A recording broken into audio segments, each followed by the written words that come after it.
Hi, and welcome to the CAFMA Connect. I'm your host, Fire Chief Scott Freitag, and with me today, our special guest, Battalion Chief Brad Davis. Brad, how are you? I'm doing great. Thanks for having me. I love the new ink on the arm for those of you that are watching on the YouTube channel. So this week, Brad, you are going to be surprised, and I am going to be surprised because Jonah has something special planned for the podcast, and I think for those of you who normally listen on podcast platforms, you may want to go to the YouTube channel this week and check it out because I think this is going to be more of a visual effect. And the idea for this came up originally when Chief Dura was ducking and dodging the podcast and making Fatima come on. Mm-hmm. And they had a porta-john fire in the city of Prescott, so we were kind of poking fun at that. And then when we did the U Picket fire, we really got a lot of hits on that, and part of that was the video, and Chief Naminsky talked a lot about how he made decisions right day. So we thought, hey, let's do something similar. Jonah came up with some ideas. I recommended you because you have a good sense of humor, and I've worked with you on a couple of scenes, and I thought, you know what, Brad would be the perfect guy for this. So this is Jonah's opportunity to get back at me for some of the numerous IT help requests over the last few months. Better believe it. Yeah, that's possible. That's possible. And it's his opportunity to get back at me for some of the ideas that I've come up with. One of those, we have a meeting about at 3 o'clock today. One of them's the podcast. And the other one's the podcast. But we have fun with this. Yeah. We have fun with it. So, Jonah, take it away. Here's the first one. Okay. Hey, I see one problem right off the bat. Yeah, they don't have a lot of crews. No. A chief officer is pulling supply line off of a truck. Doesn't happen in this area. You know, there's certainly heavy fire in this one, and I'd hit it with a deck gun, Brad, but that's an inside joke between you and I. And yes, if we have a hydrant, a deck gun would be perfect. And well, Captain Mongo, he understands the deck gun. Yes, he's well aware of that. Clearly, they're in an area where they have a water supply, though. What is that? That's a brick building. Looks like a garage. Yeah, I couldn't tell the line that they were on. It's not 1 3/4 inch. That might be 2 inch. Yeah, I think they have a 2.5 that they deployed for that one. You know, big fire, big water when you have water. Exactly. And then that's the key for us. We're not in the middle of the city where we have a hydrant on every corner. We carry 1,000 gallons on the engine. So, if you don't have a hydrant, then you do what you can with your 1,000 gallons until you get water to you. So what's your thought as a battalion chief? You pull up on a structure like this in the middle of Prescott Valley where you have a hydrant. What are you thinking? I'm hoping they get a water supply. Obviously, life safety is number one. So middle of the day, are people inside the building? Do we have a life safety component to that right off the bat? That's going to be an aggressive, hopefully very quick attack. Get that captain to do his 360 around the building. But in the meantime, let's get water on that right away. Right. And checking for exposures. I mean, one of the other challenges that we have here in Prescott Valley, not just exposures of homes, but as we're talking about today, as we're recording, there's a significant wildland fire in Flagstaff, and a lot of those embers will travel a long ways on days like this. So we're not only thinking of the structure, but we're thinking of the wildland-urban interface, even in the middle of Prescott Valley. Yes, right in the middle of town. Places close together. You think about subdivisions that we have where the houses are real tight and close together. We think of mobile home sections where the houses are real close together. And, a windy day like this, it wouldn't take much for something to jump from house to house. Yeah. A structure fire that starts in one home moving to 2 or 3. We saw some of those in St. Louis from time to time. And I know recently on social media, I've seen some down in Phoenix. So yeah. And you mentioned the brands getting thrown, from the fire. That's something that a lot of people don't think about in our wildland urban interface. Yeah, they do their defensible space around the house and stuff. But when you talk about the winds and the brands getting thrown out, it's patio furniture and it's anything else on your back patio, front porch, whatever. There's lots. When you see these places burn in California, in some of these places, they're not right up against the wildland, but the winds are throwing those brands out ahead of the fire and catching other things on fire, or getting into the attic and through the eaves and stuff of houses, and that's a common occurrence. Yeah, people don't realize how far an ember like that can go and the damage it can cause. So, Jonah, back to you, sir. Okay, so can you guys guess what's going to happen? I see a European fire engine. It looks like we have a petrol truck ahead. So I'm thinking motor vehicle crash, some sort of fire. Okay, I'm thinking that this is the world record. So you decide what the world record is once it's over. Okay. Okay.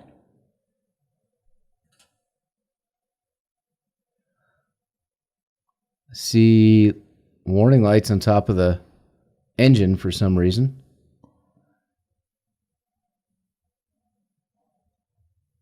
Something's about to go wrong here. I see hazard lights on the car in front of the engine that they're trying to get around. Whoa! Yeah. And now the car's on fire and everybody's bailing out. Response time was really good, though. Yeah. I mean, talk about turnout time, on-scene time, real quick. Response time was great. The good thing is, I don't know how much water they carry on a European engine, but like you said, we have 1,000 gallons, so our folks should be able to knock that out pretty quick with the water that's on the engine. These guys did not get in their gear. I was hoping to see those concerning. weird-looking European helmets come out, but they don't even have helmets on. So, no. You know what the public doesn't realize is that car fires can be some of the most dangerous fires that we fight, not just because of bumpers that can explode and airbags, but just the carcinogens. Oh, there's lots from of a bad, car fire. All the plastics, the fuels and the oils, and what they're made of. Lots of bad stuff that comes off of that we would be protecting our folks breathing air through our SCBAs for sure. Yeah, I would rather see them, even though they can knock that fire down pretty quick, get on an SCBA, get your gear on so that nobody gets hurt. The car's already a loss at that point, so protect yourself is our opinion. One thing too, anything that working on the roadway always concerns me. Traffic. And whether we're on a car accident, a car fire, like in that video, but that awareness of everything going on around you with traffic and hoping that people see you and you're protecting your crew out on the roadway. I've told guys for years that I think sometimes our jobs are a lot more dangerous working on the highway than going into a burning building. Right. Hey, so Jonah, when I was at the Capitol the other day, I actually ran into a lobbyist for the car industry. Car manufacturers, Ford, GM, Chrysler, Ram, all of those, and we were talking about electric vehicles. And he said, well, they're pushing for all electric vehicles by 2040. And my response was, well, I understand that some people think those are better for the environment, but no one's told them about trying to do something with the batteries because there's no recycling lithium-ion batteries right now. Where's all the batteries going to go? So there's nowhere for the batteries to go. But the other part of that, and he was surprised, unintended consequences, I said, we're told that if a Tesla catches on fire, we need about 30,000 gallons of water.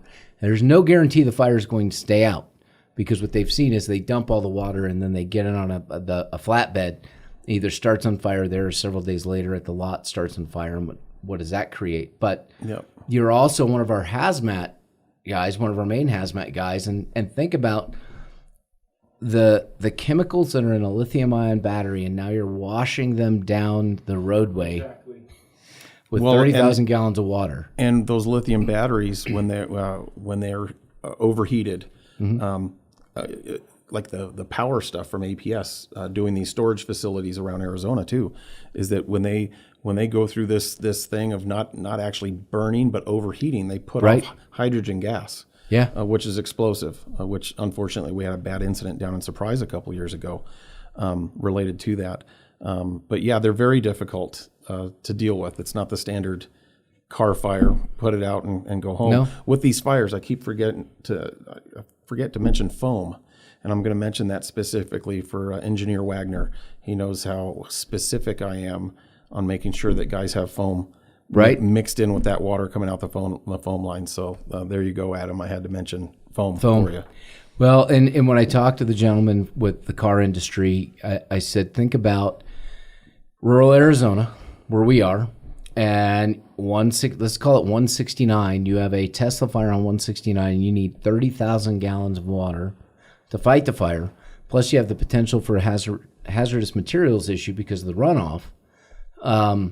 That roadway's not opening up anytime soon, and there's a pretty significant cleanup that goes with that. So, better for the environment. I think people need to think a little further out and understand. Yeah, there's a lot to it other than just I don't have to put gas in my car anymore. Well, and we had the Chevy Volt fire. I don't know if it wasn't a Volt, it was a Bolt or something. I think it was a Bolt. And we had 3 investigators on that fire, and 2 had to miss work because of the noxious gases that they breathed in investigating that fire. So, there are a lot of unintended consequences with these things that have not been thought out by folks. I know California said you're not selling anything but electric cars in California in 2030. Those folks have not thought very far ahead about the impact of the environment as a result. I haven't seen a commercial airplane yet that runs on lithium batteries. So I wonder how that transition's gonna go. And I'm personally not a fan of fire engines that run on the lithium batteries. Think about you picket fire and we're running out of diesel fuel. Yes. So are we going to have to pull a diesel fuel generator up to plug our electric fire engine in so that we can defeating the purpose, charge the batteries? Or yeah, is the diesel pump supposed to kick in and charge the lithium batteries on those things, and then we're just going through more? So you haven't accomplished anything along with the expense of wiring a station. Sorry. Tangent. All right, Jonah, moving on. Let's go. What do we got? Ooh, I like those cars. Are you recommending these, Jonah, as the next Chiefs vehicles? Yes. I want one. I like the yellow one. Just don't be like this guy. I see him. This is interesting. What's he going to do? well, the other guy in front of him's got a camera out doing a Oh. selfie. Well, good. They're going to catch this on video. I can see one of the challenges already is going to be there's a lot of traffic there. How are you going to get through? We're in Dubai. Nope. I don't think you should keep... Oh, there it is. Yeah, it didn't take long to get to that stage, probably. Look at all the video cameras. So, again, we have the carcinogens. Personally, I arrive on scene. I'm in tears, seeing a Lamborghini on fire, but I like those. They're cool cars. They are. So what are you thinking? You pull up, engine company? Same thing. Safety is of the crew. Let's get water and foam on it quickly, but full PPE and breathing air. Absolutely. And that is not the time to say anything to the driver of that vehicle about, hey, dude, what were you thinking? Yep. Chalking wheels, too, if it's on any kind of a grade. Good We've seen point. plenty of videos on social media over the years of Right. vehicles on fire that then suddenly start rolling back towards the fire truck or whatever. So Roll into gotta something make else, sure they're catch not it going on to roll fire. somewhere on you. Yeah. And that would definitely be a B shift day. Did I mention Brad is the B shift? One of the B if shift it was a battalion B chiefs? shift day, though, the car that's burning would actually get scared and go out on its own once it realizes what shift is on. True. So, That's yeah. possible. All right, Jonah, what do you got for us next? All right. We were in the pool, my friend and I, and we heard an Uh-oh. explosion. Then there was a second Ooh. and a third. One of the other ladies, she said, 78, 79, 80. She was counting them. So, then we saw all the black smoke. propane And tanks. so we were like, There's a holy yard moly, full a of propane tanks? warehouse Yes, is a on yard fire at full of Twitty propane Road and tanks. US 27 in Sebring.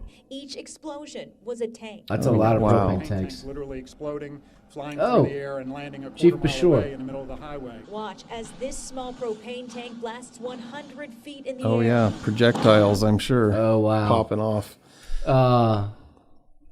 So when I arrive on scene and I just call out sick for the rest of the day. Yeah, this is not going to be good. My first thought is who is doing the company inspection or who in prevention is allowing the storage and the facility to operate in such a way. First in officer, you're picking up the phone calling prevention. Chief Chase, I don't know. I think you guys need to go over there and check that place out. This is crazy. And the funny thing is I've seen this before. I don't know if you have, but in the city of St. Louis, they had a Praxair facility go up in the middle of downtown and literally blocks away. Because I've been to Maryland, I've been on the East Coast and looked at a lot of the Civil War stuff. And bear with me for a minute. And you'd see where the cannonball went through the wall of the old brick homes. I can tell you that a Praxair bottle can make a very similar hole if it goes straight through like a missile. Yeah, that gets real sketchy as far as keeping your crews back. And let's get somebody from the facility that ran away to make sure that everyone got out, because we will risk lives to save lives. But they're still running. We're protecting our people and we're staying back. That's like a surround and drown from a distance, or cool off, I should say. Right. Those tanks, and hopefully they're just hopefully a lot of them are just going to vent and have the valve do what it's supposed to do and vent and just burn up right there. But I mean, the over pressurizing, you can see what happens when they start shooting off like that. So well, and people ask, why do you need that aerial platform? Well, honestly, we have high rises, not high rises like people think, but we have low rise, high rises. We have multi-story buildings. We have garden apartment complexes. We have taller homes offset from the street. But instances like that, safety is a priority, and a deck gun isn't necessarily going to hit what you need to hit. And I know in St. Louis, they put up some aerials around it and turned them on and, left. We'll be back over here. Remote control engines. Think about it, Brad. Yeah. Incidents like this, kind of like a drone, you control it from a distance. I like that. Yes. We should patent that. Nobody take that idea from us. That's ours. Maybe Carl can work on a drone. We own it. A drone for a master stream application of water. Yeah. Drone technology, remote control access. The platform is awesome too. That the guys in there, they may be taking on some heat, so they're having some strain put on their bodies that way. Right. But they can be up there for an extended amount of time. Yes. It's not just 20 to 30 minutes on their bottle and then they got to go down and switch out. They can plug right into the air system on the ladder and remain up there for a while, because the ladder has a big bottle on it. We see the extended times too. So there's something, if we didn't have that, it'd be crews on the ground with hose lines or deck guns, like you said, right. But also having to switch out their bottles constantly. Yeah. Well, two things to remember with aerials, and I'll just point this out for your information, Brad, because I've seen it. Yeah, I've seen it. Not saying where. One, don't put the ladder in the fire. That's probably good advice. It's bad for it. And two, if you're operating in freezing conditions, I know that's odd for up here, but let's say it's, 5 or below 0. Make sure if you have the ladder up that you open the drain, because otherwise you can literally freeze a 100-foot aerial platform straight out. Yep. And then you have to have police escort to try to slowly bring it back. And then you put section by section into the building as you work to thaw it, which is time consuming. And I did not do either of these things. They were not my agencies. I'm just sharing some lessons. We blew up a ladder pipe on our previous truck company many years ago. Shout out to an engineer on my shift. He knows who we're talking about, where it wasn't drained. We have to drain that before we retract it and bring it back down. And that drain wasn't opened, so they tried retracting it while it still had water in it. So the valve to drain that was then named after the person that forgot to do the valve.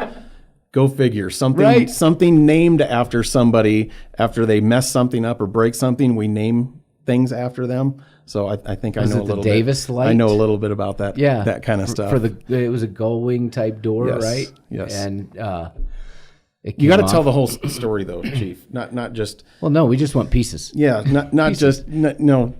But there's so much more to that. So brand new acting engineer. Okay. Brand new. Just signed off recently.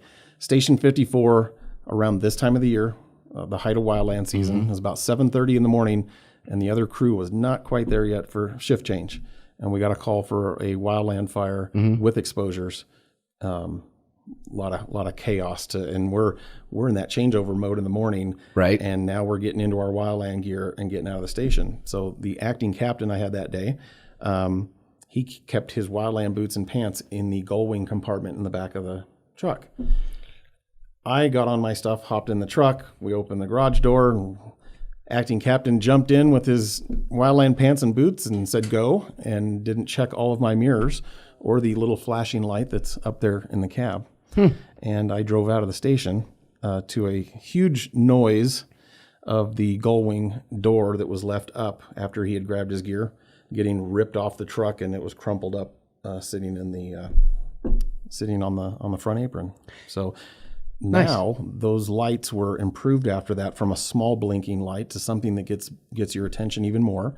When people write up issues with that light, it's referred to as a Davis light, not a leave the compartment open light. Right. Prescott Fire, if they have an issue with that light, it's called the Davis light. So yeah. I've left my mark with that. It just spreads out, right? Now, I didn't even get the compartment door for my trophy case at home. Crap. We try to save those. And yeah, I never even, the portable radio I ran over very early in my career. I have that at home in pieces, but yeah, I didn't get the compartment door. So the engineer who blew up the ladder, is that person still an engineer? Yes. Okay. Yes. So it wasn't Tharp then? Might be retiring here not too long. So, really? Yeah. Might be out of Station 54. Might be on B shift. Could be. That might be who we're talking about. I just spoke with that that particular individual this morning. So was it the Curry ladder? What did you call it? It was the valve, the Curry valve. Curry valve. Got it. Yeah, the drain valve on the bottom of the ladder after that incident was called the Curry valve. That would make sense. Yeah. Okay. Not that we're calling anybody Bob, out. I tried to keep it under wraps as to who we were talking about, but hey, there it is. He's retiring soon. He's fine. All right, Jonah, what do you got? Oh, nice engine. Yeah, we're missing the roto ray on the front grill. No, those roto rays are awesome. No. Oh. What is that? It looks like a electrical pole. So we're not going to be in a huge hurry for water on this particular one. No. We definitely want to make sure we have some distance between us and that thing. And it looks like, for anybody watching, they might start picking on the engine 3110 there because they're at the end of the line. But it looks like the pole that's right by the engine that's where the line stops. So there's no lines above them. But I think they could probably be a little bit further back, but on these kind of things, we're looking at stuff around there not catching on fire, and basically waiting for the power company to come by and de-energize that, because we're not gonna, for obvious reasons, we're not gonna spray water on something like that. Well, here's the funny thing is that you saw the firefighter as the clip went away, slowly kind of putting his gear together, and a passerby may look at that and say, your firefighters were out there, they were not moving, they should have had that thing out, and that person was doing exactly what they needed to do. Yeah. Power company's not there, that thing's still energized, we're not putting water on it, therefore that person doesn't have to be in a big hurry to get their stuff on, just kind of stand back, and then once it's de-energized, pretty quick to put out. Some people will say you can do a short burst and just shut down the bail. I don't want any water flowing on that and having that electricity chase back down the hose line and zap one of our guys. And there can be hazmat in those transformers too. A whole other set of issues and stuff that you don't want to get on you. So well, and let's give a shout out to our local APS, McKenzie, who runs APS for Northern Arizona, good friend. APS is pretty much Johnny on the spot when it comes to stuff like that for us. Yes. They get out there quick, they de-energize, we put it out, they figure out what happened, but what great partners. Yes, we had them out for those the trampoline into the power lines a couple weeks ago, and they got there right after I did with multiple crews and trucks, and they're on top of it. They're fantastic. Yeah, they are right on top of things. So we had 2 trampolines, didn't we? Yeah, there was one of the other shifts, like a day later. Or no something. kids on them? Just trampolines no, not flying. that I'm aware of. We've thank- gone on those thank though goodness. too. Yeah. We've had those trampolines take flight in a dust devil like that, Yeah. and with kids on them, and Secure the not good. trampoline. As best you can. Right. Yeah. I mean, the one that we had was there was a broken tree, pieces of roof missing off the one house, so it was quite a dust devil that moved through that neighborhood. Oh, yeah. I'm not sure big old concrete stakes on the feet of the trampoline would have done much with that kind of wind, but you can still make every effort to try to secure that thing down. Right. Okay. Jonah? So, the lightning thing, real quick, Jonah. I've got to give props to Jack Dale, Okay. retired engineer of ours. When I see that, and a lot of guys I work with, when we see a clip like that with transformers burning, Jack was an acting captain one day driving down Highway 69 and was going on a lines down kind of a call, and one of those things blew up right in front of them while he was on that radio talking in the middle of his sentence, and he kind of just stopped dead in his tracks and went, "We've got a real dangerous situation here." And said that on the radio. So I hope Jack watches these. I hope he's one of the 12 Right. or so people that watch the pod. Tens of people that watch the podcast. When John's on, it's fives of people. There you go, Jack Dale. All right. Breaking Ooh. news here at 6:30 on a massive fire that continues to burn Holy at the cow. pallet yard in Compton. I'm Brandy Hitt along with Leslie Sykes. So it's a pallet yard next to a limo. Looks like limo bus yard. Yeah, it's a massive blaze, and they're nowhere close to being able to put this. So It's spread from I'm thinking up in this area, we're calling for mutual aid. I'm thinking we better have the cops with us based on what city it's located in. But I'm looking at this thinking, No disrespect to Compton, California. That's where my dad's office was. He commuted to when we lived in California. But there's a lot to that. You got vehicles, you got buildings threatened. it looks like power lines. Look at the smoke coming up from some areas a little bit further away, off to the right, at least as I'm looking at it on the screen. And a fence on fire, because that does happen. That right there would empty CAFMA, PFD, and some of the smaller surround. That would empty everything we have. That would activate county mutual aid. That's a big event for us. And may go to statewide, because if you think about it, and even with that, look at the water issues we would have. Yes. Do we even have enough water in the Prescott Valley system to flow for something like that? And that's a consideration as communities develop is, hey, do you have the water resources in order, if you're going to put this in, here's the potential.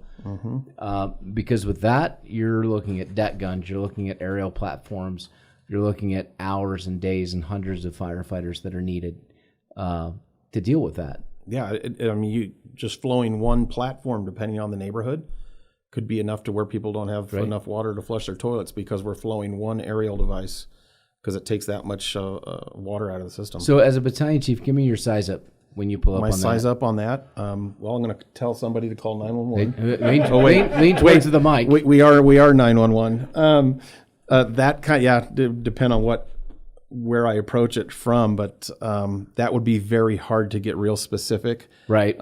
Just multiple vehicles, multiple commercial structures involved or threatened. Right. And it would be, getting as many resources there, bumping up how many alarms of apparatus I need.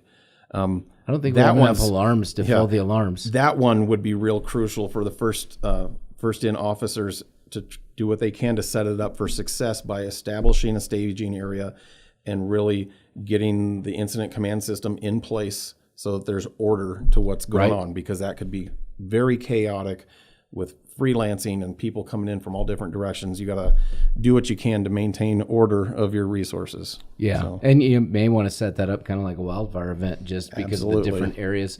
A good resource for that, and let's talk about that real quick. Captain Postula, this is for you. Drone technology. I just saw a social media post with Phoenix Fire. Carl, I apologize, but Phoenix does have better drones than we do currently.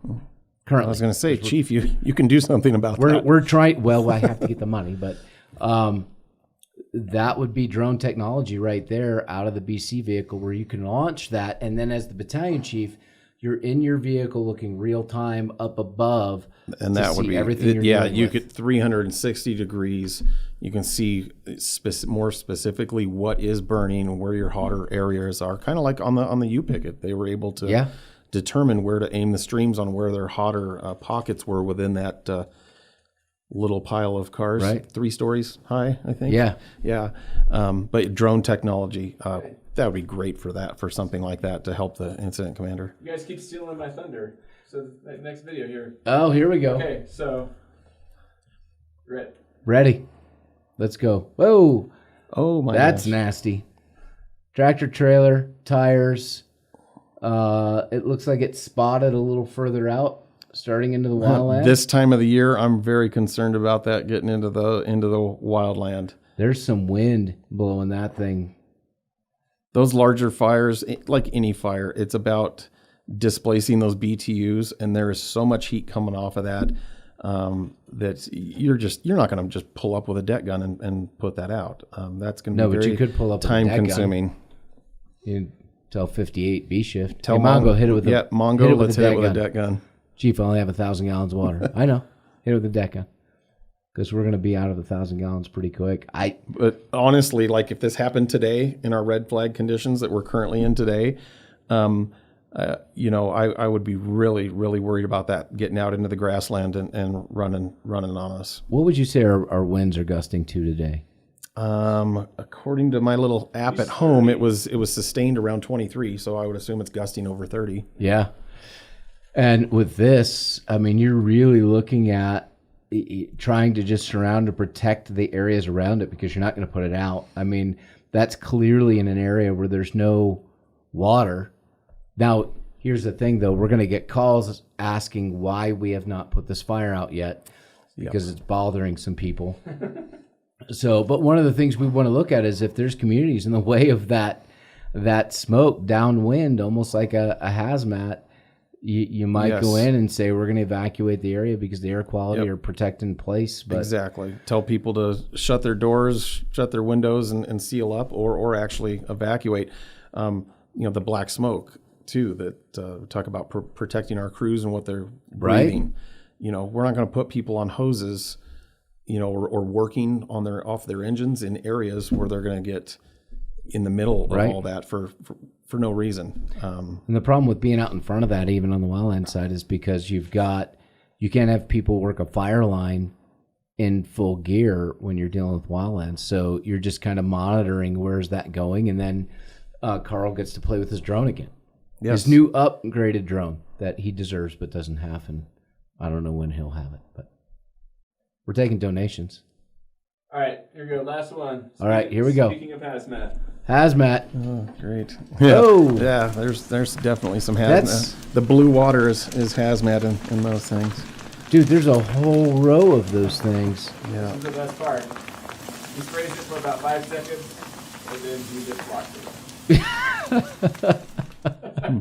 Yep, I'm done. He got a whiff of something when one of those doors came open. Nope, I'm out. There's a lot of different ways to describe that type of fire, but that we can't really say on the podcast. That True. I'm sure pulling up in the truck or after get back to the station, that guys would have some choice ways to describe what type of a call that was. And just a reminder, it's not just on the podcast, Brad, that we would caution how we give a size up on that, but for those of you in the engine, we would caution how you give that size up over the air. We are, we do have FCC regulations on what you can say. I know what you want to say. Tactful and professional on the radio. Is that City of Prescott by chance? Kind of like, I saw the gazebo. It's actually in Louisiana, but it looked very, very similar. It was Mardi Gras. Oh, that can't be good. Hopefully they're popping some doors and making sure there's not people in some of the other ones too. Right. I mean, we have to still might have a life safety issue. You have exposures. You may have people passed out in the Porta Johns. I mean, if it's Mardi Gras, I've been to New Orleans, not for Mardi Gras, but that can be an interesting place sometimes. Forcible entry into Porta Johns. I think our crews would be able to handle that. I don't think they want to. I don't think they want to, but they would. Needs to get done. They would, but they wouldn't. We'd be looking for a lot of probationary firefighters. Hey, and go practice forcible entry. The runoff wouldn't be really good either. What would you do for hazmat with that? Would you dike it just to keep all the... We would probably do what we could to keep it out of the water system or the drainage. And yeah, the low guy on the totem pole would be the one tasked with getting out there and doing that. But It gives new meaning to decon and some of these things. Wash the S off your boot. yeah, No, seriously, do you have a big clump there? You know, brown trout floating down the gutter. I mean, that's dangerous. gosh. I mean, I would not want to be bitten by one of those things, especially at Mardi Gras. No, corn-eyed bass. They'll hurt you too. Just watch out to feed you so I walks away. Yeah, I don't get the little short burst of water and then just, Then he just says, we're done. Yeah. Let's hit the showers, boys. It looked like he had a garden hose. That wasn't a fire stream.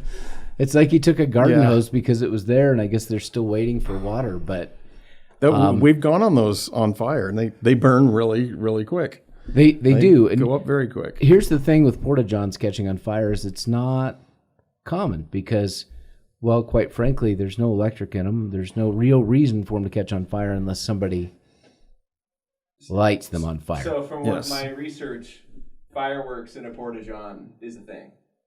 And that's when a lot of the fires come Really? is from people setting off fireworks in the porta-john. But, well, you know, they do put them in toilets sometimes, but, ugh. I mean, I don't want to go in. I don't like porta-johns just down at a fair when I have to use the restroom. Exactly. And I certainly didn't care for it when we were building our house. Those things were nasty. Yeah. Can you imagine that? When our neighbor built his house, random people driving down the street would stop and use the porta-john. Yeah. You don't know what's in there. The FedEx guy would stop and use the porta-john. Well, you know what? It's perfect for FedEx, UPS, Amazon drivers because they're out and it's like there's not really a restroom for them. Yeah. And especially out where you and I live right now, Brad, on the outskirts of town, if you're FedEx delivery out there, man, you got to do something. Well, yeah, it's not like you're going to put a package on somebody's porch and then go, behind a bush in their front yard. Like, you got to find an appropriate facility. Well, and so here's something for you. Just real quick before we close it out this week, Brad. So there were some firefighters pulled up to a person who calls frequently. This is a cautionary tale about Ring doorbells. The engineer had gotten up in the middle of the night and had to go use facilities, but couldn't because they had to run on the call. And so since he had a little time at the front door, he watered a plant, which was caught on the Ring doorbell. Yeah, there's cameras everywhere. Yeah, in today's world. Just assume you're on camera. Yes. So, Yes. Jonah, that was fun. I enjoyed it. Those were some good fires and some good opportunity for discussion and good opportunity for research. I know that you said the podcast you're getting even with me for that, but I mean, look at the research you put into it and the quality product you put out. So, Brad, I appreciate you coming in, No going problem, through this Chief. with us. Anytime. That was fun, something a little bit different. Again, if you're listening on one of the podcast platforms, probably better if you go to our YouTube channel because that way you can see the incidents that Jonah put up there for us. But until next week, please don't forget to hit like and subscribe. Be one of the tens of people who tune in to see exactly what we might do on this podcast within the bounds of being a district. And yes, we do say some things from time to time, but that's okay. We have fun and we're here for you, and we are here to educate and provide information. So next week we'll do more of that. Brad, again, thank you. Jonah, as always, awesome. Have a great week.